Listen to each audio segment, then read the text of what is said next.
Culture और team का दूसरा भाग। और हमारे साथ हैं बेन सिल्वरमैन, पिंटरेस्ट के फाउंडर, और जॉन और पैट्रिक कॉलसन, स्ट्राइप के फाउंडर। ये फाउंडर साफ तौर पर कल्चर के बारे में सोचने और टीम बनाने के तरीके में दुनिया के सबसे अकील लोगों में से हैं। आज हम 3 एरिया कवर करने वाले हैं। पिछले लेक्चर के बाद कल्चर पर आम विचार होंगे, और फिर हम सच में यह जान की कोशिश करेंगे कि इन कंपनीज की शुरुआत में क्या हुआ था, शुरुआती टीम, और फिर यह कैसे बदलता है और कैसे विकसित होता है जब इन लोगों ने अपनी कंपनीज को 100 से ज्यादा तक बढ़ाया है। मुझे यह भी नहीं पता कि अब आपके पास कितने लोग हैं, लेकिन काफी सारे हैं। बहुत बड़े ऑर्गेनाइजेशन, और आप कल्चर के इन प्रिंसिपल्स को कैसे अपनाते हैं। लेकिन शुरू करने के लिए मैं बस एक बहुत हाई ओपन एंडेड सवाल पूछना चाहता हूं, जो यह है कि कल्चर के वे कौन से मुख्य हिस्से हैं जो आपको अपनी कंपनीज को बनाने में सबसे जरूरी लगे। ग्रेटर देन 2 सबसे जरूरी हिस्से कौन से हैं? ग्रेटर देन या चालू है। ग्रेटर देन ओ या चालू है। हाँ, मेरा मतलब है कि हम कुछ पहलुओं पर सोचते हैं। एक यह है कि हम किसी काम पर रखें और क्या क्या वे लोग वैल्यू करते हैं। दूसरा यह कि हम रोज क्या करते हैं, जैसे हम ऐसा क्यों करते हैं। तीसरा यह कि हम कम्युनिकेट करने के लिए क्या चुनते हैं। और फिर मुझे लगता है कि चौथा यह कि हम क्या सेलिब्रेट करना चुनते हैं। मुझे लगता है कि इसका उल्टा यह है कि आप किस चीज को पनिश करना चुनते हैं। लेकिन आमतौर पर मुझे लगता है कि आप जो सेलिब्रेट करते हैं उसके आधार पर कंपनी चलाना आप जिसे पनिश करते हैं उससे ज्यादा एक्साइटिंग है। लेकिन मुझे लगता है कि ये 4 चीजें मिलकर एक तरह से बनाती हैं हमारे लिए इसका ज्यादा हिस्सा। ग्रेटर देन जैसे जैसे स्ट्राइप बड़ा हुआ है और शायद दूसरी कंपनी से ज्यादा, हमने अंदरून तौर पर ट्रांसपेरेंसी पर बहुत जोर दिया है। और मुझे लगता है कि यह स्ट्राइप के लिए बहुत कीमती रहा है, और थोड़ा गलत भी समझा गया है। लोग जिन चीज़ों के बारे में बात करते हैं, जैसे बहुत अकील लोगों को हायर करना या उन्हें बहुत ज़्यादा फायदा देना, हमारे लिए ट्रांसपेरेंसी उसमें अहम भूमिका निभाती है।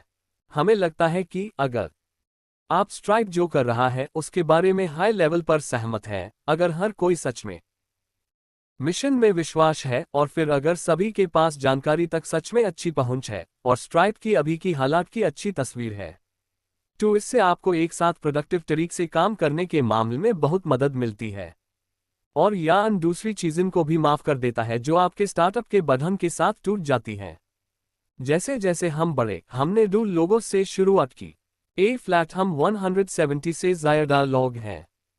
हमने ट्रांसपेरेंसी के लिए इस्तेमाल होने वाले टूल पर बहुत सोचा है, क्योंकि 170 लोगों के साथ इतनी सारी जानकारी बन रही है कि आप यूज बस एक फायर होस की तरह इस्तेमाल नहीं कर सकते।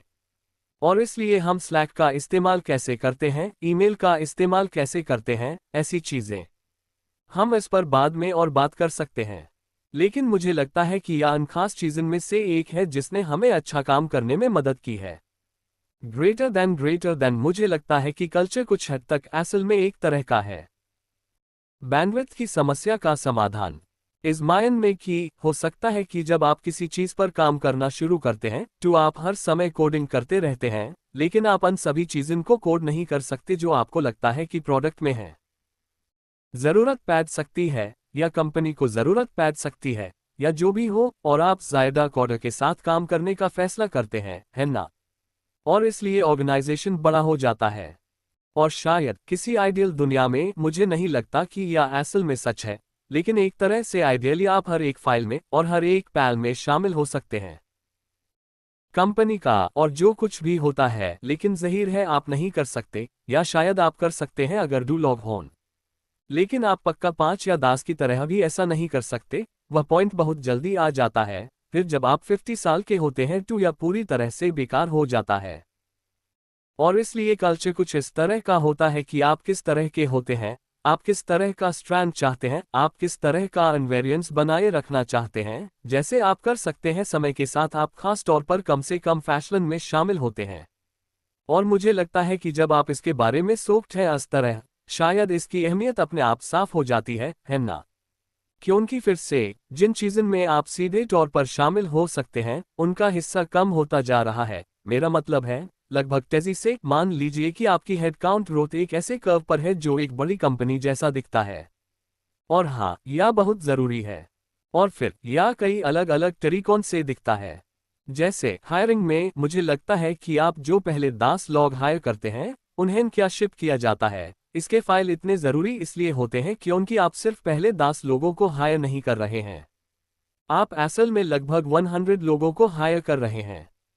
क्योंकि आपको सोचना चाहिए कि इनमें से हर एक अपने साथ 10 और लोगों को लाए, और यह पता लगाना कि आप अन पहले 10 लोगों में से किन 90 लोगों को साथ लाना चाहेंगे, जाहिर है आपकी कंपनी के लिए काफ़ी अहम होगा। लेकिन असल में मुझे लगता है कि यह ज़्यादा एक तरह की अब्स्ट्रैक्शन के बारे में है।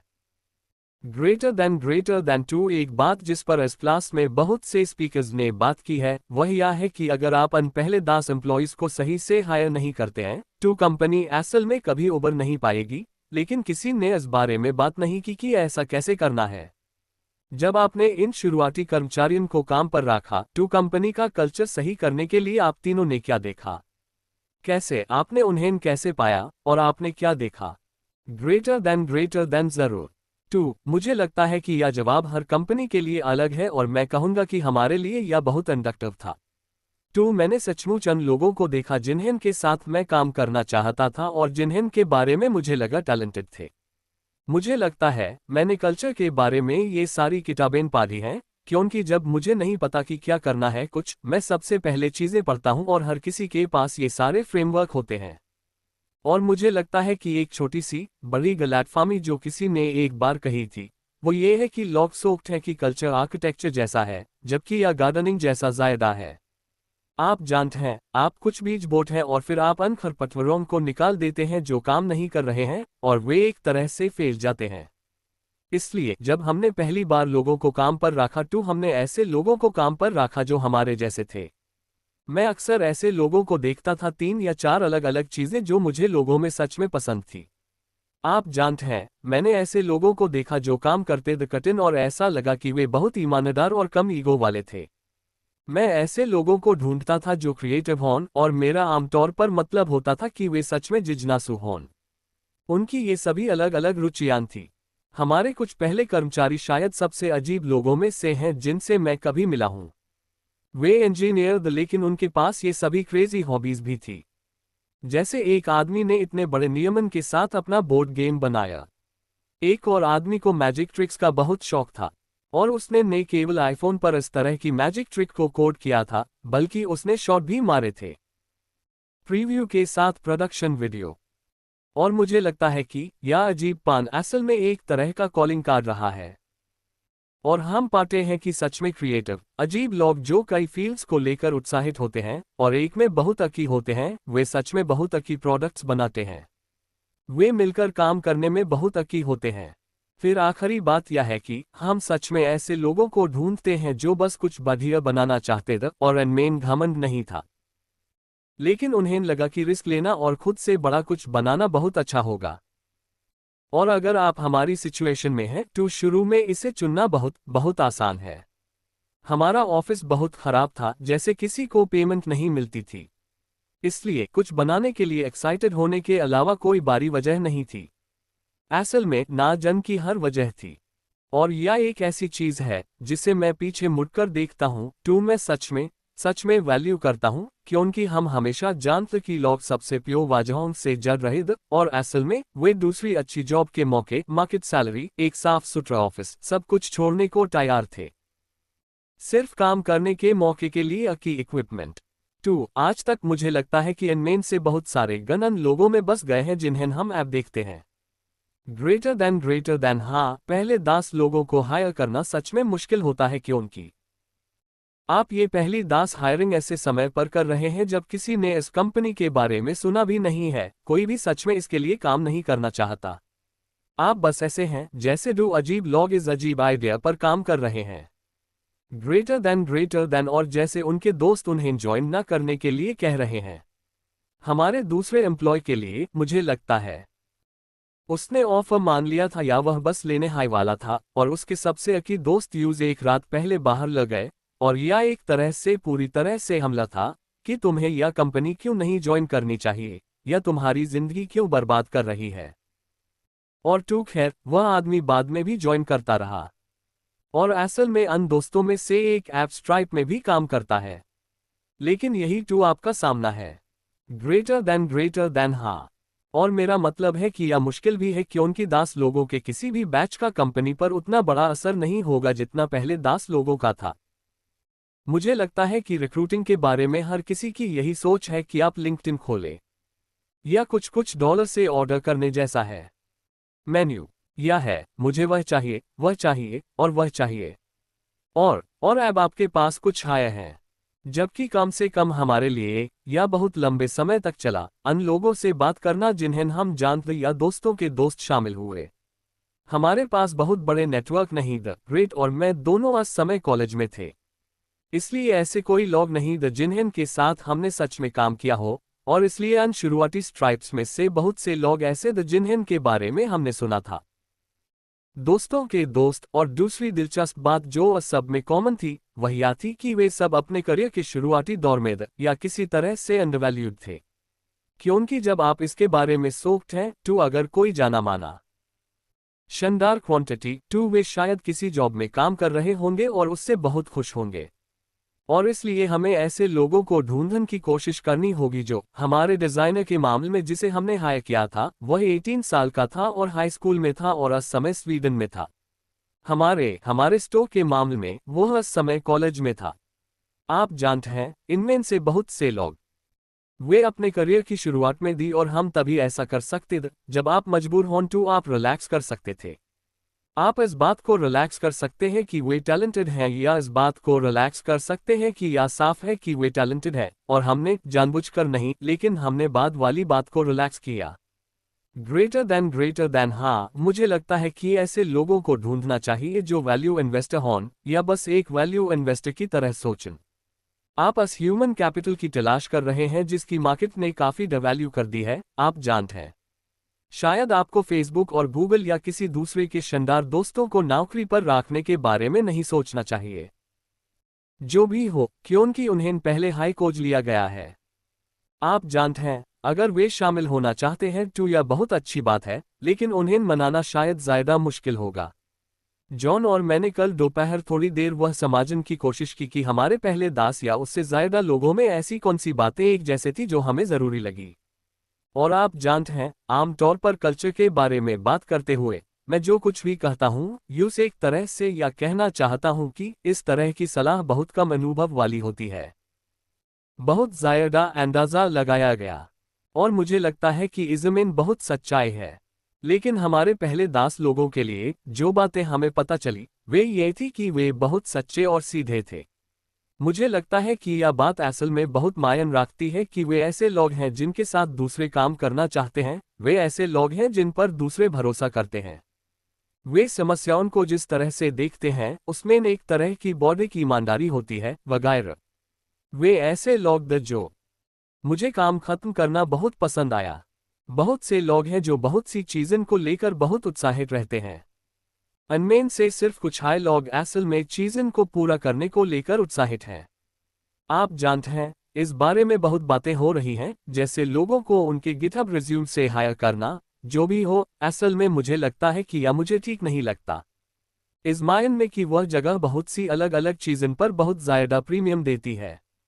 मुझे लगता है कि यह असल में पहले से हाई साथ काम करने के लिए ज़्यादा दिलचस्प है। कोई ऐसा व्यक्ति जिसने किसी खास एरिया में गहराई से इन्वेस्ट करने में 2 साल लगाए हों। और फिर तीसरा, अन सब में एक जैसे बात लगती है कि वे सब एक दूसरे की बहुत परवाह करते थे। जैसे जब कोई चीज़ थोड़ी सी भी गलत होती थी तो उन्हें बुरा लगता था। और फिर से पीछे मुड़कर देखने पर ये सब पागलपन वाली चीजें थी जो हम करते थे। मेरा मतलब है, असल में पागलपन वाली लगती हैं, जैसे हमें शायद उन्हें नहीं करना चाहिए था, लेकिन हर कोई हमेशा ऐसा था। ठीक है, वे छोटी छोटी बातों की कितनी परवाह करते थे, या लगभग पागलपन जैसा था। जैसे हम पहले करते थे, हर एक अपनी रिक्वेस्ट जिसमें कभी कोई एरर आता था वह हमारे सभी इनबॉक्स में जाती थी और हम सभी को फोन करती थी। क्योंकि ऐसा बहुत बुरा लगता है जब कभी कोई एरर आता है और यूजर के नज़रिए से उसका कोई हल नहीं मिलता। या हम हर आउटगोइंग ईमेल पर बाकी सभी को कॉपी करना पसंद करते थे और हम पॉइंट करना पसंद करते थे। एक दूसरे को ग्रामर या स्पेलिंग की छोटी मोटी गलतियों के बारे में बताएं, क्योंकि स्पेलिंग की गलती वाला ईमेल भेजना बहुत बुरा होता है। टू खैर ये 3 खूबियां इस एरिया से आती हैं। एक सच्चा, बहुत ज्यादा ख्याल रखने वाला। और टू मेरा दूसरा वाला क्या था? ग्रेटर देन दूसरा वाला। ग्रेटर देन हाँ टू। सॉरी हाँ 3 चीज़ों की लिस्ट जैसे चीज़ें पूरा करना। ग्रेटर देन हाँ मैं बस इतना कहूंगा कि मुझे नहीं लगता कि लोगों को ढूंढने के लिए कोई गलत जगह है, इसलिए जब मैं अपने पहले कुछ लोगों को देखता हूं जिन्हें हमने काम पर रखा था, वे हर जगह से आए थे। जगह जैसे मैंने क्रेग्सलिस्ट पर ऐड डाले, मैं रैंडम टेक टॉक में गया। आप जानते हैं हम लोगों से मिलते थे, हम ऑफिस में हर हफ्ते बारबेक्यू करते थे। या ऐसा था जैसे अपना खाना और ड्रिंक्स खुद लाओ। और फिर हम बस लोगों से बात करते थे। मुझे लगता है कि जब भी मैं पालो एल्टो में कॉफी पीने गया था, जैसे आप में से कोई कूपा में रिक्रूटिंग कर रहा था क्योंकि उनका ऑफिस सबसे अच्छी कॉफी शॉप के बगल में था। लेकिन मुझे लगता है कि जो लोग सच में अकी होते हैं वे आमतौर पर कुछ और कर रहे होते हैं।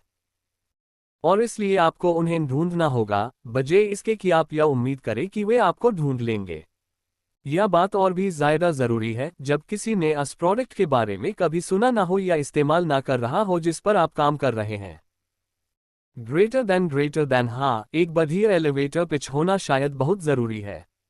इन्वेस्टर्स के लिए भी नहीं, बल्कि इसलिए क्योंकि अभी आप जिससे भी मिलते हैं वह शायद 6 महीने 1 साल बाद एक पोटेंशियल रिक्रूट है।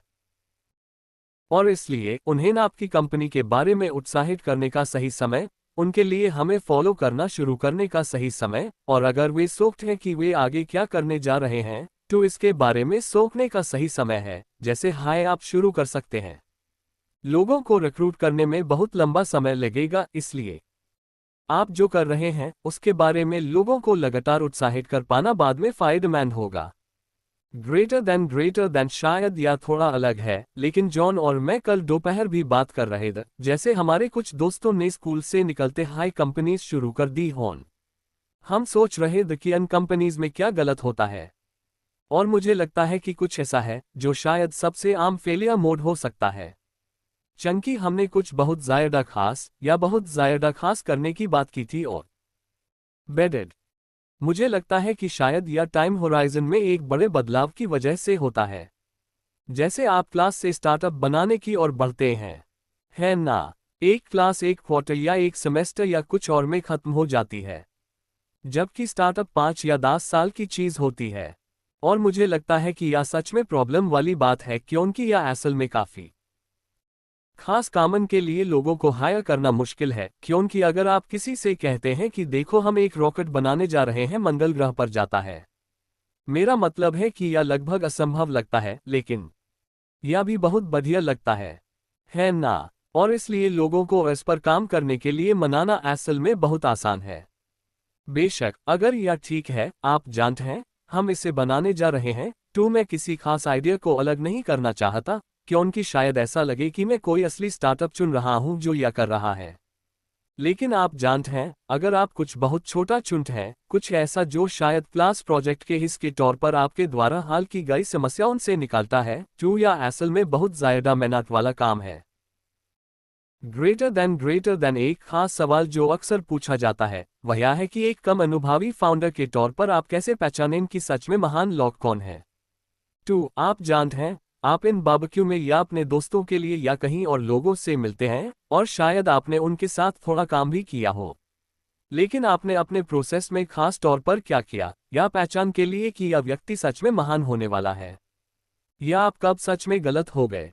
लेकिन आपने रॉ टैलेंट को पहचान के बारे में क्या सीखा है अगर आप बस या नहीं कह सकते कि अच्छा वे गूगल या फेसबुक में काम किया है, वे अकी हाई होंगे।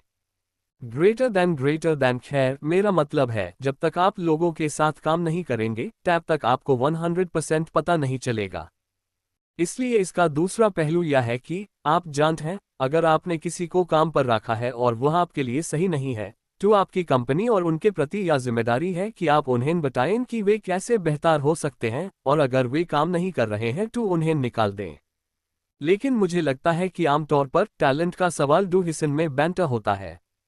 बड़ी बकेट जैसे एक तो आपको कुछ अंदाजा है कि वे अपने काम में अकी क्यों हैं, और कुछ एरिया ऐसे होते हैं जहां आपका टेस्ट होता है और कुछ ऐसे होते हैं जहां आपका टेस्ट नहीं होता।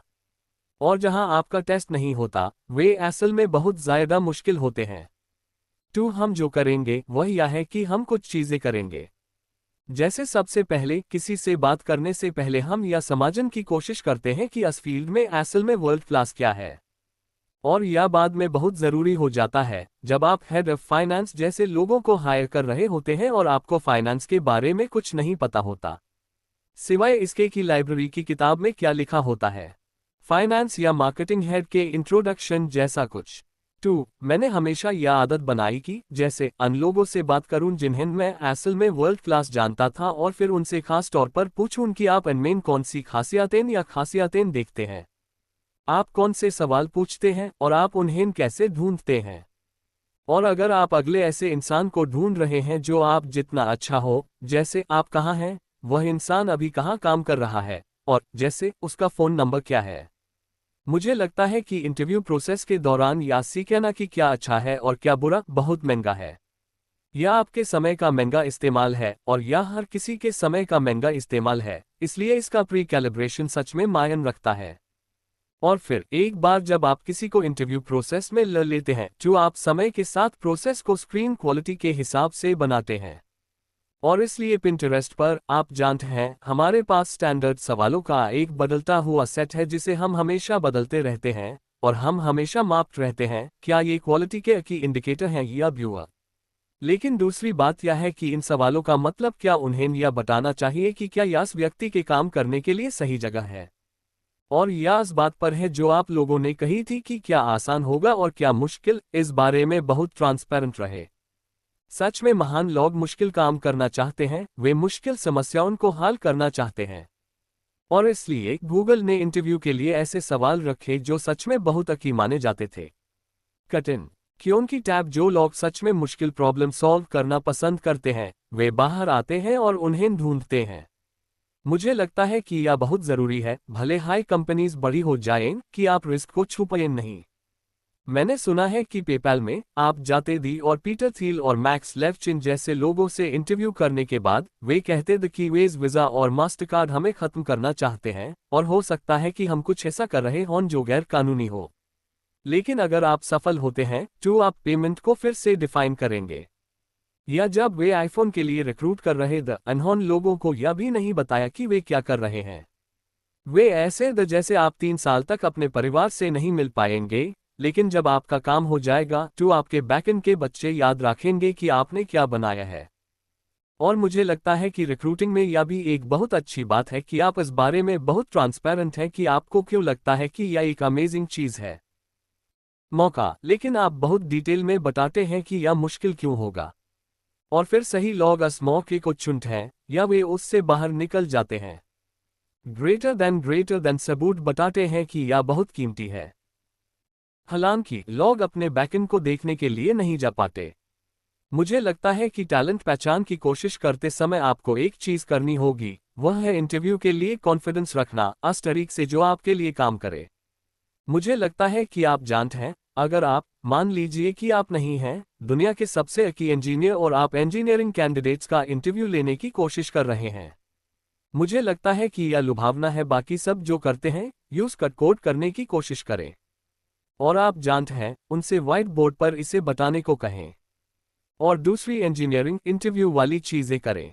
आप जानते हैं, स्ट्राइप के मामले में हमने अपना पहला इंजीनियर हायर किया। हमने उस आदमी को फ्लाइट से बुलाया और उसके साथ एक वीकेंड कोडिंग की, और आप जानते हैं उसके कंधे के ऊपर से देखा, और एक तरह से यही एक अंतर तरीका था जिससे हम सच में बता सकते थे और खुद को कॉन्फिडेंट कर सकते थे कि वह आदमी अच्छा था। और मुझे लगता है कि आप इसे असल में दूसरे रोल्स में भी बता सकते हैं जहां फिर से आप एक्सपर्ट नहीं हैं। और आप जानते हैं कि मैं कोई बिजनेस डेवलपमेंट गुरु नहीं हूं, लेकिन जब हम बिजनेस डेवलपमेंट रोल्स के लिए लोगों का इंटरव्यू लेते हैं तो हम उनसे एक प्रोजेक्ट करने के लिए कहते हैं, आप जानते हैं, जहां वे इस बारे में बात करते हैं कि वे कैसे चाहेंगे स्ट्राइप की मौजूदा पार्टनरशिप को बेहतर बनाने के लिए, या वे कौन सी नई पार्टनरशिप करेंगे। और फिर आप जानते हैं, भले हाई या मेरा डोमेन एरिया नहीं है, मुझे सच में इतना कॉन्फिडेंस है कि मैं उन्हें काफ़ी यकीन से जज कर सकता हूं। और मुझे लगता है कि जब रोल के लिए इंटरव्यू की बात आती है तो लोगों में अक्सर यह इम्पोस्टर सिंड्रोम होता है। हाँ, मुझे लगता है कि एक बहुत खास, बस एक तरह की टैक्टिकल चीज, और फिर से पहले 10 लोगों के लिए उन्हें हायर करने का कमिटमेंट करने से पहले जितना हो सके उनके साथ काम करना है। मेरा मतलब है, एक बार जब आप एक खास लेवल पर पहुंच जाते हैं तो या थोड़ा प्रैक्टिकल नहीं होता कि उनकी इज़्मेन उनकी तरफ से बहुत ज़्यादा टाइम लगता है। और आखिर में मेरा मतलब है कि या आपकी तरफ से अनस्किल्ड होगा, महंगा होगा। लेकिन पहले 10 लोगों को सही करना सच में इसके लायक है। और इसलिए ज़्यादातर लोगों के लिए, शायद पहले 10 लोगों में से सभी के लिए, हमने उनके साथ किसी न किसी तरह काम किया है। आम तौर पर एक हाफ पहले और एक हाफ तक इसे नकली बनाना काफी मुश्किल है। यह काफी जल्दी साफ हो जाता है। और एक और बात जो मुझे याद आई, आप जानते हैं, सवाल के लिए आपको कैसे पता चलता है कि कौन महान है या कौन काफी अच्छा है या जो भी हो। और लोग हमेशा दास एक्स वाले व्यक्ति के बारे में बात करते हैं कि उसका स्किल सेट चाहे जो भी हो। मुझे सच में नहीं पता कि दास एक्स का क्या मतलब है। मुझे लगता है कि शायद इसका थोड़ा ज्यादा मददगार या आसान तरीका यह है कि क्या यह व्यक्ति शायद अपने सभी दोस्तों में से जो करता है उसमें सबसे अच्छा है। और इसलिए आप जानते हैं, यह थोड़ा सेंसिटिव है कि इन्होंने कितने की दोस्त चुने, उनके कितने दोस्त हैं। लेकिन कम से कम मेरे लिए, मुझे ऐसा लगता है। इसके बारे में सोचने का एक और मददगार तरीका है, जैसे कि क्या यह सबसे अच्छा इंजीनियर है जिसे यह इंजीनियर जानता है। और दूसरी बात जो मुझे लगता है कि असल में अन सभी पहले 10 लोगों में, यह आमतौर पर कल्चर और हायरिंग टॉपिक पर बताने लायक है। मुझे लगता है कि हर किसी को टैब तक एहसास नहीं होता जब तक वे खुद इससे गुजरात नहीं है कि यह कितना जरूरी है। इसका एक बड़ा कारण यह है कि जैसे जिंदगी और मीडिया और हर चीज में, लोग फाउंडर्स पर बहुत ज्यादा ध्यान देते हैं। और वे सोचते हैं, हम यहाँ हैं। और इसलिए हम एक तरह की सूचनीय कहानी को फिर से मजबूत कर रहे हैं, जैसे कि स्ट्राइप जॉन और पैट्रिक के बारे में है, और पिंटरेस्ट बेन वगैरह के बारे में है।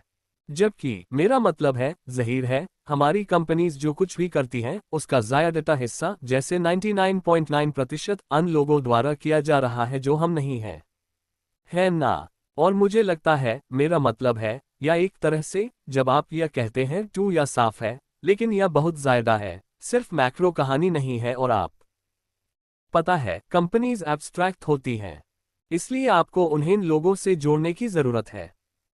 लेकिन मुझे लगता है कि यह ध्यान में रखना चाहिए कि जैसे आप जानते हैं, एप्पल के लिए आप जानते हैं कि सब कुछ था, आप जानते हैं, स्टीव जॉब्स आखिर में एक बहुत छोटी सी डिटेल है ना, या गूगल भी वैसा हाई था, वगैरह। ग्रेटर देन टू, इसे खराब मत करो, क्या आप यही कह रहे हैं? ग्रेटर देन कुछ ऐसा हाई। ग्रेटर देन मुझे लगता है, आप जानते हैं, एक और बात जो मैं बताना चाहूंगा वह यह है कि मुझे लगता है कि लोगों को रेफरेंस देना बहुत जरूरी है, और लोगों का रेफरेंस देना वैसा हाई है जैसे सन में लगता है। आप असल में अन लोगों से पूछ रहे हैं जिन्हें के पास असली मटेरियल वर्किंग एक्सपीरियंस, उनकी ईमानदार राय के लिए। और हम यह बहुत अग्रेसिव तरीके से करते हैं, और हम यह पता लगाने की कोशिश कर रहे हैं कि यह व्यक्ति काम करने में कैसा है। हम यह वैलिडेट करने की कोशिश नहीं कर रहे हैं कि इन्होंने अपने रिज्यूम में सच कहा है या नहीं, क्योंकि हम मान लेते हैं कि वे सच कह रहे हैं।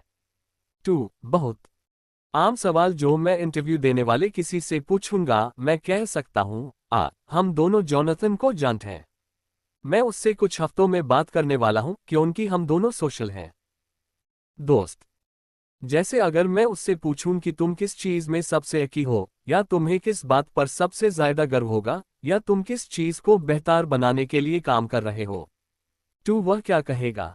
क्योंकि यह एक तरह से सेल्फ अवेयरनेस के लेवल को टेस्ट करता है और थोड़ी सोशल अकाउंटेबिलिटी बनाता है। और फिर मैं कुछ ऐसा पूछने की कोशिश करूंगा जिससे सवाल, जो आमतौर पर बहुत सॉफ्ट होता है, थोड़ा और क्वांटिटेटिव लगे, और फिर समय के साथ यूज कैलिब्रेट करूंगा। तो आप जानते हैं, इस व्यक्ति या इस डायमेंशन का मूल्यांकन करते हुए, क्या आपको लगता है कि ये अनटॉप 1% लोगों में से हैं जिन्हें के साथ आपने कभी काम किया है? 7. टॉप 5% और टॉप 10%। और यह एक कामी को मजबूर करता है जो एक अलग रेफरेंस देता है। फिर अगर आप बस कहते हैं कि जॉन के बारे में सबसे अच्छी बात क्या है, उसने मुझे बताया कि आप जानते हैं, वह इन चीज़ों में अच्छा है, क्या आप वैलिडेट कर सकते हैं? और आप कहते हैं कि हाँ, जरूर, क्योंकि उन्हें कुछ नहीं मिलता। 2 मुझे लगता है कि यह बस एक टूल है जिसे लोगों को सीरियसली लेना चाहिए। ग्रेटर देन हाँ। ग्रेटर देन हाँ और रेफरेंसिंग शुरू में आसान नहीं है, लेकिन यह समय के साथ सच में बहुत काम का साबित होता है। और आपको बस, मुझे लगता है कि लोग, खासकर नाम वाले रेफरेंस के लिए, सच में अकी बनना चाहते हैं। 2 आपको यह कहकर आर्टिफिशियल कमी पैदा करनी होगी कि आप जानते हैं आप इसे कहाँ रैंक करेंगे। इस रोल में आपने जिन लोगों के साथ काम किया है, इनमें से कौन सा व्यक्ति सबसे अच्छा है। या आप जानते हैं, आप बस यह बताने में लगे रहते हैं कि कैसे रेफरेंस देना है, लेकिन आमतौर पर मेरा मतलब उस व्यक्ति के साथ फ़ोन पर 15 मिनट बिताना होता है। ऐसा नहीं कि उन्हें सिर्फ यह कहने दे कि हाँ यह व्यक्ति बहुत बढ़िया है और फिर फ़ोन काट दें। ग्रेटर देन या भी एक नए रिक्रूट्स का ज़बरदस्त सोर्स। ग्रेटर देन हाँ। ग्रेटर देन वे रेफरेंस भी नए रिक्रूट्स का एक ज़बरदस्त सोर्स है। आप में से हर एक के पास क्या है? क्या आपने सीखा जब आप इन पहले लोगों को हायर करते हैं और वे ज्वाइन करते हैं? उन्हें जल्दी असरदार बनाने के लिए आपने क्या किया है? उन्हें, आप जानते हैं, सही कल्चरल जगह पर लाने के लिए, आप जानते हैं कि उनकी हायरिंग आमतौर पर बहुत मुश्किल होती है, लेकिन उन्हें खुश और असरदार बनाना उतना मुश्किल नहीं होता। 2 आप इन शुरुआती कर्मचारियों के साथ ऐसा करने के लिए क्या करते हैं? ग्रेटर देन खैर, जब हम आगे बढ़े हैं 2 यह कैसे बदला है? बहुत छोटे से लेकर बड़े तक। जब हमने पहली बार शुरू किया 2 हम आमतौर पर इसलिए हायर करते थे क्योंकि हमें उस व्यक्ति की ज़रूरत थी, जैसे बहुत समय पहले की बात है। और इसलिए उनकी पूरी ऑनबोर्डिंग ऐसी थी, ये रहा आपका कंप्यूटर, हमने पहले हाई सेटअप कर दिया है आपका माहौल, इसकी चिंता मत करो, या वो प्रॉब्लम है जिसे हमें मिलकर सॉल्व करना है। और फिर स्टार्टअप्स के नेचर की वजह से हम सब इस छोटे से 2 बेडरूम वाले अपार्टमेंट में थे। बाकी सब चीजें, जैसे पर्सनल रिश्ते बनाना, साथ में समय बिताना, एक दूसरे को जानना, यह सब बस हो गया अपने आप, जैसे आपको कुछ नहीं करना पड़ा। एक बात जो मैं इसमें जोड़ना चाहूंगा वह यह है कि हम हमेशा लोगों को याद दिलाने की कोशिश करते थे कि हम किसी दिन कहाँ जाना चाहते थे, क्योंकि जब आप पहली बार जुड़ते हैं तो किसी को किसी प्रॉब्लम में डालना बहुत आसान होता है, और फिर वे सोचते हैं कि पूरी दुनिया के सामने एक छोटी सी प्रॉब्लम है। हम हमेशा कहते किसी दिन हम डिस्कवरी के लिए वही करना चाहते हैं जो गूगल ने सर्च के लिए किया। इसे करने की हमारी कोशिश का यह प्लान है। ए फ्लैट जैसे जैसे कंपनी बढ़ रही है, मुझे लगता है कि इस प्रोसेस को थोड़ा और फॉर्मल बनाना होगा, और इसलिए हम बहुत समय सोचने में लगाते हैं और ईमानदारी से लगातार या बेहतर बनाने की कोशिश करते हैं कि उस व्यक्ति का अनुभव कैसा है जिस दिन से वह आया था, उसके पहले इंटरव्यू तक और उसके ज्वाइन करने के 30 दिन बाद तक। जैसे क्या उनके पास कोई ऐसा है जिसका नाम वे जानते हैं? क्या वे जानते हैं कि उनका मैनेजर कौन है? क्या वे अपनी टीम के लोगों के साथ बैठे हैं? क्या वे जानते हैं कि कंपनी का जनरल आर्किटेक्चर क्या है और टॉप प्रायोरिटी क्या है? और हमारा एक प्रोग्राम है और या एक हमने का है, और फिर कुछ फंक्शन स्पेसिफिक प्रोग्राम हैं जो चलते हैं और गहराई से, और या कुछ ऐसा है जिसे हमेशा बेहतर बनाया गया है। और एल्का मैट्रिक्स जो हम देखते हैं वह टैब होता है जब हम लोगों से पूछते हैं कि आपने उसके बाद और फिर 30 दिन बाद क्या सोचा। और फिर हम उनके साथियों और उनके मैनेजर से भी पूछते हैं, जैसे क्या यह व्यक्ति कुछ हद तक अप टू स्पीड है? क्या आपको लगता है कि हमने उन्हें प्रोडक्टिव बनाने में अच्छा काम किया है? और अगर हमने नहीं किया है तो वह एक की ए है, वह टीम। हमें और लोगों को हायर नहीं करना चाहिए क्योंकि वे नए लोगों को लाने का अच्छा काम नहीं कर रहे हैं, और भी हमें इसे फिर से करने की ज़रूरत है। और इसलिए मुझे लगता है कि ये चीज़ें ज़रूरी हैं। मैं बस इस बात को नज़रअंदाज नहीं करूंगा कि किसी इंसान को एक इंसान के तौर पर जानना कितना ज़रूरी है, जैसे कि उनकी ख्वाहिशें क्या हैं, उनका काम करने का तरीका क्या है, उन्हें कैसे पहचाना जाना पसंद है, क्या वे सच में पूरी तरह चुप रहना पसंद करते हैं, क्या वे सुबह का इंसान या रात का इंसान। मुझे लगता है कि ये बातें जानना बस यह दिखाता है कि आप उनकी पर्सनली और साथ हाय मिलकर परवाह करते हैं, जैसे आपके गोल क्या हैं। ग्रेटर देन मुझे लगता है कि किसी भी स्टेज पर बदलाव को लागू करने के लिए 2 चीज़ें ज़रूरी हैं। पहली है उन्हें चालू करना, जल्दी से असली काम करना, क्योंकि तभी आप प्रॉब्लम ढूंढ सकते हैं, इसी से प्रोग्रेस मापी जाती है कि वे कितना असली काम कर रहे हैं। और इसलिए आप जानते हैं, जब हमारे इंजीनियर काम शुरू करेंगे तो हम कोशिश करेंगे कि वे पहले दिन हाई काम शुरू कर दें। जब हमारे पास लॉग होते हैं, आप जानते हैं, बिजनेस सेल में लॉग शुरू करते हैं तो हम उन्हें पहले दिन असली मीटिंग में बुलाते हैं कि उन्हें किस चीज पर काम करना है। लेकिन मुझे लगता है कि कभी कभी थोड़ा हिचकिचाना और लोगों को आसानी से शामिल करने की आदत होती है। हम लोगों को मुश्किल से मुश्किल में डालने वाले स्कूल में ज़्यादा हैं। और फिर मैं दूसरा, लोगों को जल्दी से फीडबैक देने की कोशिश करें और खासकर इस बारे में कि कैसे कल्चर के हिसाब से डालना, क्योंकि जब आप इसके बारे में सोचते हैं तो आप जानते हैं, अगर आपने एक मजबूत कल्चर बनाया है जैसे कि आप जानते हैं यहां सभी कंपनीज कोशिश कर रही हैं तो इज़में व्यक्ति के लिए कुछ बदलाव करने होंगे। यह जरूरी नहीं कि आसान हो, आप जानते हैं, स्ट्राइप में हमारे पास एक बात है कि कल्चर बहुत ज्यादा लिखा हुआ था। और इसलिए आप जानते हैं, आपके पास ऐसे लोग हैं जो हेडफोन लगाए एक दूसरे के ठीक बगल में हैं और बस एक दूसरे को एएम कर रहे हैं। और आप जानते हैं, बहुत से लोग आ रहे हैं जिन्होंने ऐसे माहौल में काम नहीं किया है या थोड़ा मुश्किल है। ग्रेटर देन आम जगहों पर, ग्रेटर देन बिल्कुल हाँ। और इसलिए आप अपने काम में कैसा कर रहे हैं, इस हाई लेवल से लेकर छोटे मोटे कल्चरल पॉइंटर्स तक सब कुछ। आप उन्हें जितना ज्यादा फीडबैक देंगे वे उतना हाई बेहतर करेंगे। और यह नेचुरल है, सही, क्योंकि लोगों को लगातार यह बताना कि वे अच्छा काम कर रहे हैं या बुरा अजीब है।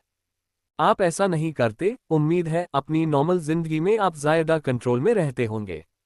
लेकिन जब आपके पास एम्प्लॉय होते हैं तो यह आपकी जिम्मेदारी होती है कि वे अच्छा काम करें। ग्रेटर देन टू, मुझे लगता है कि यह एक तरह से अच्छा बदलाव भी है क्योंकि आपकी कंपनीज का स्केल बढ़ गया है। आपको अपने हायरिंग प्रोसेस में सबसे बड़े बदलाव क्या करने पड़े हैं और आप टीम को कैसे मैनेज और चलाते हैं, जैसे आप जानते हैं 2 से 10 फिर 100 से 1000 एम्प्लॉय तक पहुंच गए हैं। ग्रेटर देन बहुत सारे बदलाव हुए हैं। मेरा मतलब है, मुझे लगता है कि एक चीज जो हम टीम साइड पर करने की कोशिश करते हैं वह यह है कि टीम को ऐसा महसूस कराया जाए कि एक बड़े ऑर्गेनाइजेशन की सीमाओं के अंदर जितना हो सके ऑटोनमस और फर्टिला होना।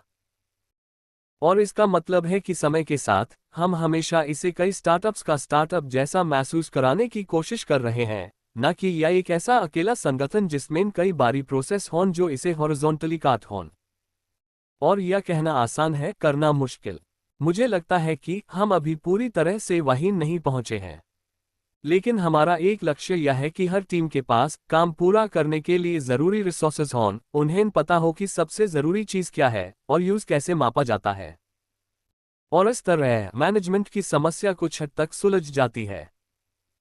नहीं तो यह पूरी तरह से नामुमकिन लगता है अगर आप इसे ऑटोनमस यूनिट्स में नहीं तोड़ सकते, जैसे आपने अभी इसे देखिए और आप कहेंगे, हे भगवान, कम्युनिकेशन की कॉम्प्लेक्सिटी ज्योमेट्रिकली बढ़ रही है। मैनेजमेंट की मुश्किल जैसे यह कभी काम नहीं करेगा और इसलिए आपको ये एब्स्ट्रैक्टेड यूनिट्स बनानी होंगी, या कम से कम हम यही करने की कोशिश करेंगे। और खास तौर पर पिंटरेस्ट पर अनएब्स्ट्रैक्टेड यूनिट्स को बनाने की असली चुनौती यह है, हम असल में ऐसी यूनिट्स चाहते हैं जिन्हें एक सुपर स्ट्रॉन्ग डिजाइनर शामिल हो, इंजीनियरिंग में एक सुपर स्ट्रॉन्ग लीडर, अक्सर एक राइटर और कभी कभी कम्युनिटी मैनेजर जैसा। हम चाहते हैं कि वे सभी सेल्फ कंटेन्ड हों। और इसलिए ये प्रॉब्लम को सच में मुश्किल बना देता है, लेकिन ये हमारी प्रोडक्ट बनाने की फिलॉसफी का एक तरह से को है। हम ऐसे लोगों को एक साथ लाने की कोशिश करते हैं जिनके पास ये सभी अलग अलग डिसिप्लिन हों। वे बहुत सी चीज़ों के बारे में क्यूरियस होते हैं और फिर हम उन्हें एक सिंगल प्रोजेक्ट पर एंकर करते हैं और फिर हम रुकावटों को हटाने की कोशिश करते हैं ताकि वे जल्दी से टूट हो जाएं। जब हमें नई रुकावटें मिलती हैं तो हम बैठे हैं और हम सोचते हैं, हम इसे कैसे टेस्ट करें। मुझे लगता है कि हायरिंग थोड़ी अलग है, और मुझे लगता है कि सबसे बड़ा बदलाव और सबसे बड़ी चीज़ जो आपको मिलती है जैसे जैसे आपके पास ज़्यादा लोग आते हैं, वह ये है कि रेफरल्स आपके लिए ज़िंदगी का खून बन जाते हैं। ये इस बात पर निर्भर करता है कि आप कितने लोगों को लाते हैं। टू एक बहुत हाई लकी और पीछे मुड़कर देखने पर हमारे लिए बहुत अकी फैशन में से एक ये था कि हमने जिस 14 वे या 15 वे व्यक्ति को हायर किया वह एक प्रोफेशनल रिक्रूटर थी और उसने स्टार्टअप्स में काम किया था। उसने एप्पल जैसी बड़ी कंपनीज में काम किया था। लेकिन वह जानती थीं कि वह पाइपलाइन कहाँ टूटती है। शुरुआती इंडिकेटर्स जानती थीं और उन्होंने सबको न सिर्फ टैलेंट की स्क्रीनिंग करना सिखाया बल्कि उन लोगों की पहचान कैसे करें जो कंपनी के लिए कल्चरली सच में अकी होंगे ये भी सिखाया। और मुझे लगता है कि इस पर पीछे मुड़कर देखने पर यह कुछ ऐसा है जिसे मैं पर्सनली बहुत वैल्यू देता हूं। ग्रेटर देन आप जानते हैं यहाँ बहुत सारी चीजें हैं, है ना? मुझे लगता है ये सब ग्रोथ को मैनेज करने के रूब्रिक के तहत आता है। और या टू आपकी कंपनी बहुत जल्दी फेल हो जाती है या सब कुछ। आपकी प्रॉब्लम किसी तरह ग्रोथ को मैनेज करने से जुड़ी हो जाती है। एक बात जो मुझे लगता है कि लोगों को हैरान कर देती है और जिसने मुझे भी हैरान कर दिया वह ये है कि टाइम होराइजन कितनी तेजी से बदल गया है। इसमें अपने पहले महीने में आप ज़्यादा एक महीने आगे की चीज़न के बारे में सोच रहे होते हैं, है ना? इसमें शायद आपका डेवलपमेंट रोड मैप भी इसी के आसपास बना है, यहां तक कि इस मामले में भी आप किसके साथ काम कर रहे हैं। शायद ये इनफॉर्मल रिश्तन जैसा है जहां उन्होंने पूरी तरह से कमिट नहीं किया है फुल टाइम रहना या कुछ और, है ना? और फिर जितना ज्यादा समय बीतता है मुझे लगता है कि टाइम होराइजन में भी उसी हिसाब से बढ़ोतरी होती है। एक साल बाद आप एक तरह से एक साल आगे की सोच हैं। 4 साल बाद आप 4 साल आगे की सोच हैं। लेकिन ये बहुत तेजी से बढ़ता है ना? और इसलिए एक महीने के बाद ये फिर से बहुत कम समय के लिए होता है। और फिर सिर्फ 11 महीने बाद आपको असल में एक साल आगे के बारे में सोचना और प्लानिंग करनी चाहिए और इंसानी बनावट के बारे में सोचना चाहिए, अस टाइम होराइजन के बारे में सोचना। बेन ने जो बातें कहीं जैसे कि आप लॉन्ग टर्म में कहाँ जाना चाहते हैं और ऐसी हाई बातें, मुझे लगता है कि ये आपकी हायरिंग और आप किस तरह के लोगों को हायर करते हैं इस पर भी असर डालता है ना? इसमें की शुरुआती दिनों में आपको ऐसे लोगों को हायर करना होता है जो प्रोडक्टिव हों, असल में तुरंत आपके पास ऐसे लोगों को हायर करने की लक्ष्य नहीं है जो सच में काबिल हों लेकिन वे अगले 1-2 साल तक पूरी तरह तैयार नहीं होंगे। उन्हें तुरंत कंट्रीब्यूट करने लायक होना चाहिए। लेकिन 2 या 3 साल बाद अब अन इन्वेस्टमेंट को करना ज़्यादा सही लगने लगता है और असल में अगर आप वे इन्वेस्टमेंट नहीं कर रहे हैं तो आप शायद बहुत कम समय के लिए इन्वेस्ट कर रहे हैं। और इसलिए मुझे लगता है कि ये बहुत ज़रूरी है और इसका बहुत कुछ इन सभी समस्याओं से भी आता है, कुछ हद तक आसान है, जैसे आप लोगों के बीच की सोशल बॉन्ड कैसे बनाते हैं। मेरा मतलब है हम सब ये हर दिन करते हैं, है ना? ये कुछ ऐसा है, आप इसे बड़े पैमाने पर सिस्टमैटिक और असरदार कैसे बनाते हैं। ये हमेशा बहुत हाई गलत अंदाजा होता है। अगर आप छोटे होते तो आप क्या करते और इसे अपने जितना अच्छा बनाने के लिए आप क्या कर सकते हैं। शायद बड़े लेवल पर हो सकता है, जैसे कोई तेजी से बढ़ती कंपनी, मान लीजिए यहाँ हेडकाउंट बढ़ रहा है 2 या 3x2 साल, ये बहुत अजीब बात है। और इसलिए ग्रोथ के इस समय को मैनेज करने का सबसे कम बुरा तरीका क्या है? इंसानी ऑर्गेनाइजेशन इसके लिए डिज़ाइन नहीं किए गए हैं और मुझे लगता है कि ऐसा करने के तरीकों के बारे में काफ़ी सिस्टमैटिक तरीके से सोचना सही है। लेकिन ये समझना कि आप शायद ऐसा नहीं कर सकते काफ़ी होने से कहीं बेहतर। आप जानते हैं, स्ट्राइप के लिए ये ऐसी चीज़ें हैं जैसे हम हर दिन 3 बार खाना खाते हैं, लंबी टेबल पर जहां सब एक साथ बैठ सकते हैं, है ना?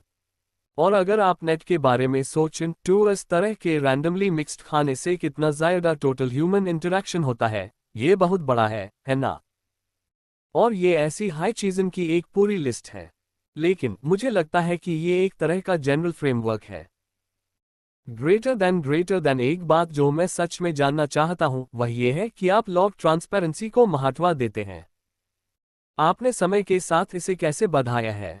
मुझे पता है कि हम हर समय इसे समाजन के बारे में सोच रहते हैं, बस ऐसे ही जानना चाहता था। ग्रेटर देन टू आप जानते हैं, स्टार्टअप, मुझे याद नहीं कि किसने इसे ऐसे बताया था, स्टार्टअप एक ऐसा ऑर्गेनाइजेशन है जो अभी तक इन सभी प्रिंसिपल एजेंट प्रॉब्लम में फंसा नहीं है। ज़्यादातर बड़ी कंपनीज में जो आपके लिए लोकल लेवल पर सबसे अच्छा होता है वह अक्सर कंपनी के लिए ग्लोबल लेवल पर सबसे अच्छा नहीं होता।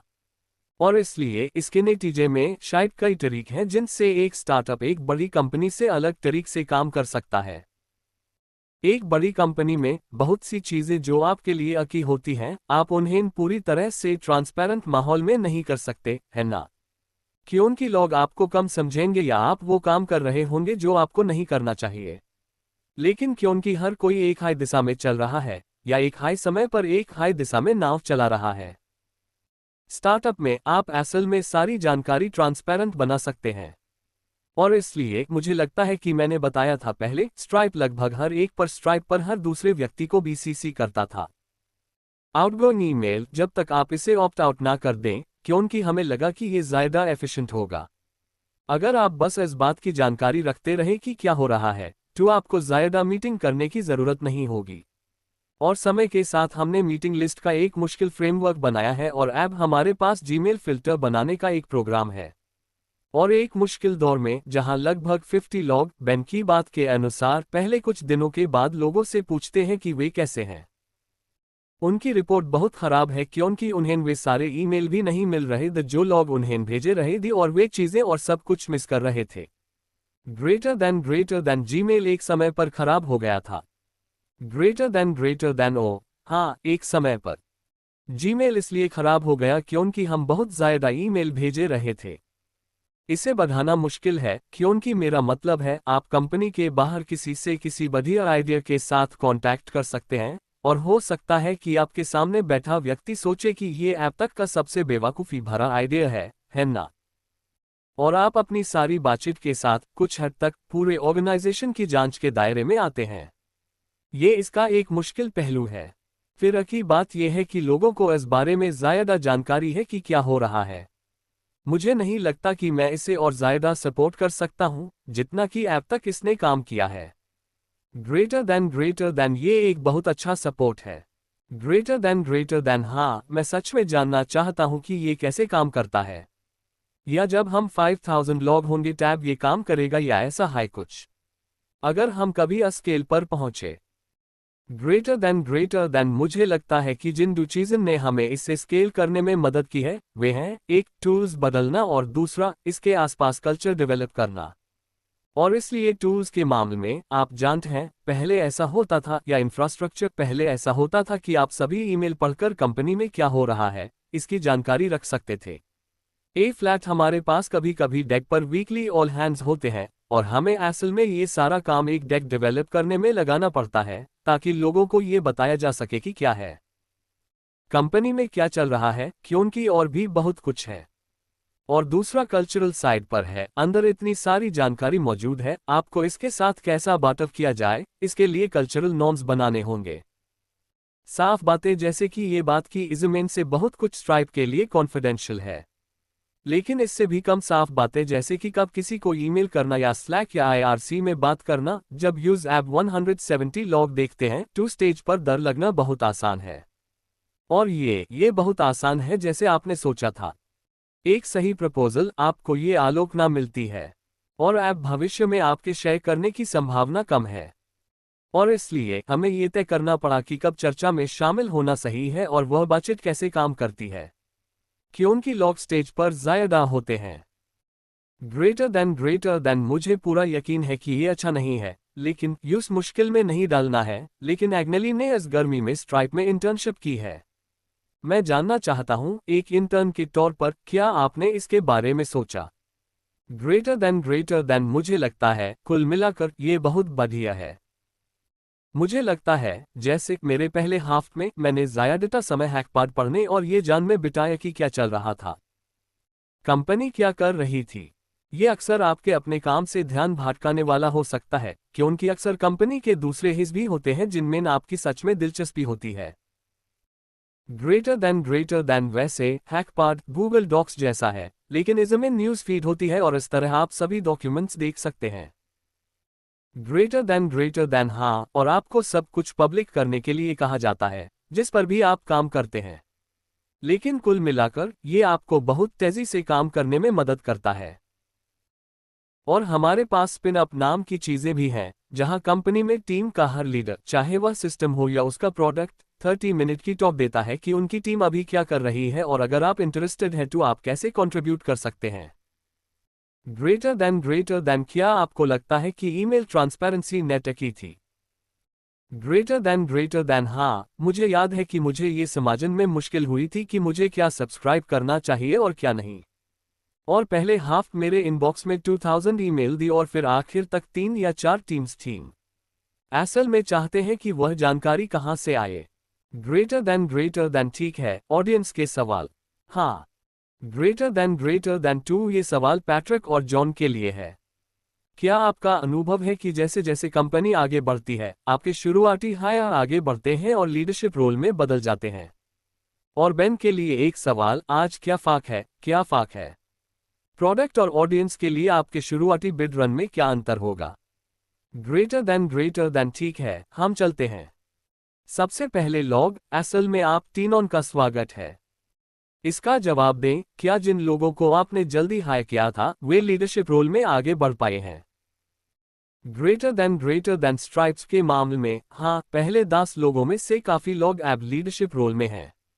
मुझे लगता है कि ये एक ऐसी चीज है जो ऑर्गेनाइजेशन को फिर से एक अजीब स्किल है जिसमें उन्हें अच्छा होना पड़ता है। ये समझना है कि लोग जरूरी नहीं कि जन्म से हाई मैनेज करने या लीडरशिप में अकी हों, और लोगों में इसे विकसित कर पाना और लोगों को आगे बढ़ने में मदद कर पाना। वे कंपनी में कई साल बिताते हैं। ऐसे समय में जब हर कोई अपने बालों में आग लगाकर भाग रहा हो, ये बहुत काम है, लेकिन अगर कंपनी इस स्किल को टैकल नहीं कर पाती है तो ये नुकसानदायक भी है। ग्रेटर देन हाँ, मुझे लगता है कि हमारे लिए इसका जवाब कुछ हाँ और कुछ नहीं है। मुझे लगता है कि स्टार्टअप में काम करने का एक बड़ा फायदा ये है कि आपको एक ऐसा चैलेंज दिया जा सकता है जिसे कोई और आपको लेने का मौका देने के लिए इतना पागल नहीं होगा। और ये लोगों को मैनेज करना हो सकता है। ये कोई प्रोजेक्ट लेना भी हो सकता है।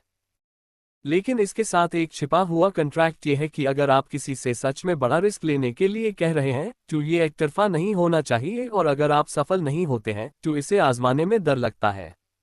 तो हमारे पास कुछ लोग हैं जो बड़ी टीमन को मैनेज कर रहे हैं जिन्होंने अकेले प्रोग्रामर के तौर पर शुरुआत की थी, जहां वे इंजीनियरिंग कर रहे थे और उन्होंने कहा कि मुझे कोशिश करना अच्छा लगेगा। मुझे एक प्रोजेक्ट लीड करना और फिर एक ग्रुप लीड करना और फिर मैनेजमेंट की जिम्मेदारी लेना, एक ग्रुप लेना अच्छा लगेगा।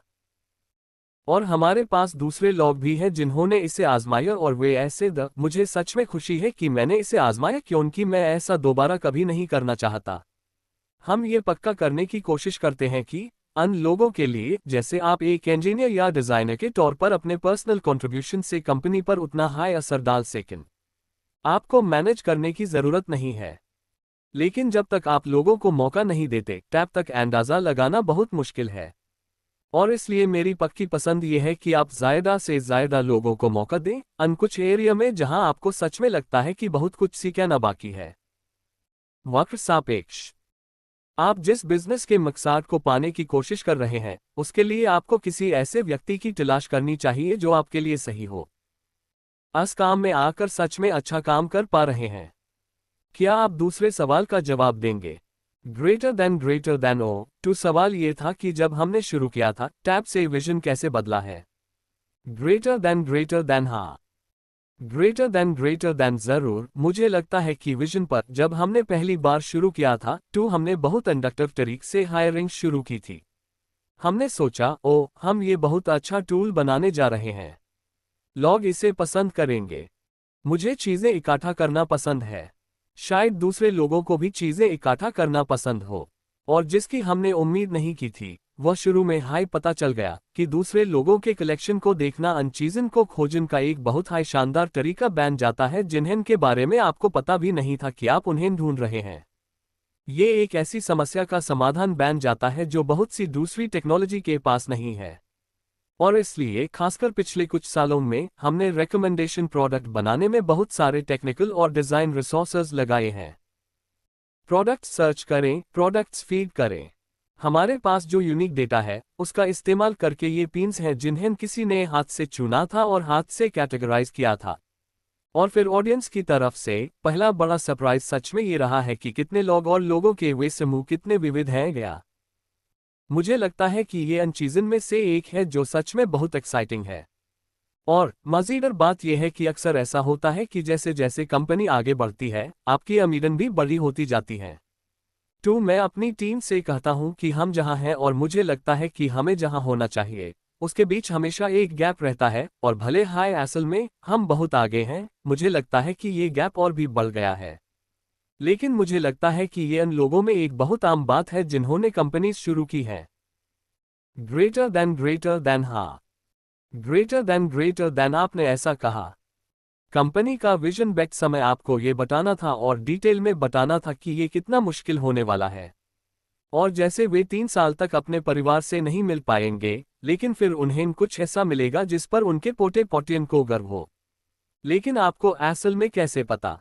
आप दोनों जानते हैं कि दूसरा हिस्सा पक्का नहीं है, लेकिन पहला हिस्सा, अगर वे अगले साल अपने परिवार से नहीं मिल पाएंगे, तो ये एक अलग शो होगा। 2. आप कंपनी का वह विजन बेचकर असली कैसे हो सकते हैं, या ये ज्यादा रिटर्न देने के बारे में है। जब इक्विटी की संख्या पहले से हाई है, तो वे जो ज्यादा रिस्क ले रहे हैं, उसके लिए ग्रेटर देन बहुत अच्छा सवाल। तो सवाल यह है कि ज्यादा स्टार्टअप आईफोन नहीं है। आप गारंटी नहीं दे सकते कि लोगों के पोते पोतियन इसे याद रखेंगे कि उनकी ज्यादा स्टार्टअप फेल हो जाते हैं।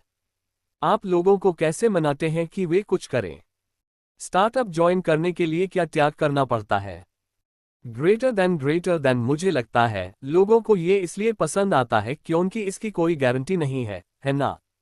अगर इसकी गारंटी होती तो ये बोरिंग होता, और इसलिए इसमें असर पड़ने की संभावना है। ये नतीजा, लेकिन अस पोटेंशियल से ज्यादा कुछ नहीं। अपने परिवार या बैकएंड से ना मिल पाने के कारण स्टार्टअप में अक्सर शुरुआत में ज्यादा घंटे लगते हैं, लेकिन मुझे लगता है ठीक है। मुझे लगता है कि वह खास कहानी शायद थोड़ी बढ़ा चढ़ाकर बताई गई है। मुझे लगता है ऐसा था। मुझे लगता है कि स्कॉट फॉस्टॉल इन लोगों को भारतीय करने की कोशिश कर रहे थे। लेकिन मेरा मतलब है, भले हाई स्टार्टअप्स खासकर शुरुआती दिनों में काम के घंटे कुछ ज्यादा होते थे, मुझे लगता है कि ये बढ़ा चढ़ाकर बताने की आदत थी। और एक तरह से मेरा मतलब है कि ये मछली पकड़ने के स्टार्टअप वर्जन जैसा है। जैसे हर स्टार्टअप को लगता है कि उन्होंने और भी ज्यादा पागलपन से काम किया है। शुरुआती दिनों में आप जानते हैं, अगले दिन की तुलना में घंटे। जैसे हम सचमुच 2 साल तक कभी नहीं सोते थे या सोए हाई नहीं थे। तो मुझे नहीं पता। मुझे लगता है कि असल में ज्यादातर लोगों के लिए ये इतना बड़ा त्याग नहीं है ना? आप शायद एवरेज तौर पर इस बारे में बहुत रियलिस्टिक है, आप हर दिन एवरेज 2 घंटे ज्यादा काम करेंगे। ये निश्चित रूप से एक त्याग है, लेकिन ये वह सब कुछ नहीं है जिसे आप जानते हैं, आनंद और अगले आधे दशक तक मजा। ग्रेटर देन हाँ, मेरा मतलब है, मुझे लगता है कि आईफोन भी आईफोन से पहले आईफोन नहीं था। हो गया है ना? मेरा मतलब है, आप जिस भी स्मार्ट इंसान को हायर कर रहे हैं, ये गलतफहमी नहीं होगी कि आपके पास भविष्य की कोई क्रिस्टल बॉल है जो सिर्फ आपके पास है, और ज्वाइनिंग पक्की है। और असल में अगर आप ये बता रहे हैं और वे सिलेक्ट हो जाते हैं, तो शायद आपको उन्हें हायर नहीं करना चाहिए, क्योंकि वे बेसिक की तरह पास नहीं हुए। भविष्य में अनिश्चितता के बारे में इंटेलिजेंस टेस्ट। लेकिन मुझे लगता है कि ये कहना सही होगा, जैसे कि आप जानते हैं, क्या रोमांचक है और आपको लगता है कि आप कहां जा सकते हैं, और जहां ये मुश्किल होगा और अपना सबसे अच्छा प्लान बनाएं। और फिर उन्हें बताएं कि इसमें उनका रोल क्यों जरूरी हो सकता है, क्योंकि ये है। आप जानते हैं, मुझे आपकी बात बहुत पसंद आई। आप जानते हैं, अगर आप लोगों से कहते हैं कि हम मास पर जा रहे हैं, तो ये सबसे अकी लोगों को अट्रैक्ट करता है और फिर आप धीरे धीरे मास पर पहुंचने के करीब पहुंच जाते हैं। और वे ये जानते हैं, मैं जो करने से माना करूंगा वह है बस इन सब बातों को छिपना। और अगर लोग इसलिए जड़ रहे हैं क्योंकि वे चाहते हैं कि मुझे गूगल में काम करने की ये सारी निश्चितता और गारंटी चाहिए, साथ हाई एक छोटे स्टार्टअप में काम करने का फायदा और ज्यादा ईमेल और ट्रांसपेरेंसी, तो ये सच में एक बहुत हाई नेगेटिव साइन है। और उदाहरण के लिए, जब मैं लोगों का इंटरव्यू लेता हूं तो वे अक्सर कहते हैं कि आप जो कर रहे हैं उसके लिए मैं सच में पैशनेट हूं, और फिर मैं ऐसा सोचता हूं, आप और क्या इंटरव्यू दे रहे हैं? और फिर वे सिर्फ 7 कंपनीज की लिस्ट देंगे जिनके पास एक दूसरे से कोई लेना देना नहीं है, सिवाय इसके कि वे लगभग उसी स्टेज पर हैं जिस पर हम हैं। वे ऐसे हैं, आप जानते हैं, मुझे डिस्कवरी की प्रॉब्लम पसंद है, इसलिए मैं स्ट्राइप, ड्रॉपबॉक्स, एयरबीएनबी, उबर में इंटरव्यू दे रहा हूँ। ए फ्लैट मैं गूगल एक्स में डिवीजन के हिस्से में भी अपना रिज्यूम डाल रहा हूँ। और ये इस बात का संकेत है कि वे शायद इस चीज़ के साथ ऑथेंटिक नहीं है जिसकी उन्हें परवाह है। ग्रेटर देन हाँ। ग्रेटर देन और वे लोग अक्सर जब चीज़ें सच में मुश्किल हो जाती हैं वे टिके नहीं रहते और उससे निपटेट नहीं है, क्योंकि वे असल में एक अनुभव के लिए साइन अप कर रहे थे, किसी लक्ष्य को पाने के लिए नहीं। ग्रेटर देन मुझे लगता है कि दूसरी चीज जो लोगों को बहुत ज्यादा मोटिवेट करती है वह है उनके किसी तरह के असर के अलावा, आप जानते हैं, कुछ लोगों पर असर डालना। नतीजा बस पर्सनल डेवलपमेंट का एंगल है। और ये एक स्टार्टअप है सिर्फ इसलिए कि उनकी ज़मीन बहुत थोड़ा कम स्टाफ है। ये बहुत कम माफ करने वाला है ना? ज़मीन जैसे भले हाय आप दुनिया के सबसे अकी इंसान हों अगर आप नहीं जा रहे हैं। खैर, चाहे आप सबसे अकी हों या नहीं, दुनिया का सबसे बुरा इंसान होने के नाते आप शायद गूगल की राह में कोई खास बदलाव नहीं ला पाएंगे, है ना? वहीं अगर आप सच में खुद को बेंचमार्क करना चाहते हैं और देखना चाहते हैं कि आप कितना योगदान और असर डाल सकते हैं, और मुझे लगता है कि ये संभावना बहुत से अकी लोगों के लिए काफी आकर्षक है, तो एक स्टार्टअप इसे टेस्ट करने के लिए एक बेहतर जगह है। ग्रेटर देन ठीक है। ग्रेटर देन आखिरी सवाल, आप किसे चाहते हैं? आखिरी सवाल, तो ये सवाल बेन के लिए है, लेकिन आप सभी इसका जवाब दे सकते हैं। लेकिन आपके यूजर बेस ने आपकी हायरिंग स्ट्रैटेजी पर कैसे असर डाला है? तो पिंटरेस्ट एक ऐसी साइट है जिसे लगभग 80% महिलाएं इस्तेमाल करती हैं, तो इसने आपके शुरुआती हायरिंग फैशन पर कैसे असर डाला? ग्रेटर देन आपके यूजर बेस ने आपकी हायरिंग स्ट्रैटेजी पर कैसे असर डाला है? ग्रेटर देन हाँ, तो आप जानते हैं, आम सोच ये है कि आप सिर्फ इन्हीं लोगों को हायर करें जो हर दिन आपके प्रोडक्ट का रेगुलर इस्तेमाल करते हैं। और ये शायद बहुत अच्छा काम करता है अगर आप एक अपी बना रहे हैं, शायद कमाल का। हमारे लिए हम ऐसे लोगों को स्क्रीन करते हैं जो एम्बिशियस हैं और पिंटरेस्ट के विजन को लेकर एक्साइटेड हैं।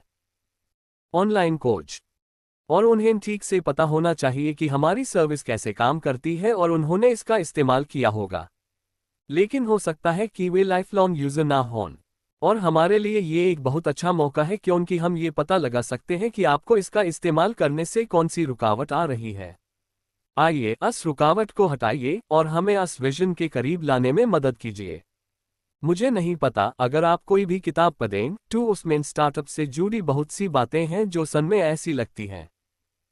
सच में ठीक है, लेकिन ये तभी काम का है जब ये आपकी खास परिस्थिति, और इसलिए हमें देखने का नजरिया थोड़ा बड़ा करना पड़ा है। मोटे तौर पर उन लोगों के बारे में जो मिशन को लेकर एम्बिशियस हैं, जो प्रोडक्ट और प्रोडक्ट बनाने के हमारे अप्रोच की परवाह करते हैं, भले हाई पहले दिन से वे हमारे शुरुआती यूजर ना हों। ग्रेटर देन एक बात जो मैं उसमें जोड़ना चाहूंगा वह ये है कि जब हमने इस बात पर बात की थी कि आप जानते हैं, अन शुरुआती एम्प्लॉय को हायर करना वाकई मुश्किल है, और आप जानते हैं आपके पास ऐसे लोग हैं जिनके पास दूसरे की ऑप्शन है। आप अभी बहुत हद तक बदसूरत बतख के बच्चे के स्टेज पर हैं। ऐसे लोगों को ढूंढना जो आपके प्रोडक्ट के लिए पैशनेट हों, लोगों को ढूंढने का एक शानदार तरीका हो सकता है, क्योंकि वहां आपको दूसरी कंपनीज के मुकाबले एक तरह का नेचुरल एडवांटेज मिलता है। और इसलिए मुझे पक्का पता है, स्ट्राइप के मामले में हमने मुझे लगता है कि हमने 4 स्ट्राइप को हायर किया था शुरुआती दिनों में यूजर्स, और आप जानते हैं वे ऐसे लोग जिन्हें हम शायद किसी और तरह से नहीं पा सकते थे। मुझे यकीन है कि पिंटरेस्ट के मामले में भी ऐसा हाई था जहां आपको काम करने का ये सारा फायदा मिलेगा। पर पिंटरेस्ट और है, ये पिंटरेस्ट है, और आपको वहीं काम मिलता है जहां आप पिन करते हैं। हाँ, ग्रेटर देन आज आने के लिए आप लोगों का बहुत बहुत धन्यवाद। ग्रेटर देन धन्यवाद।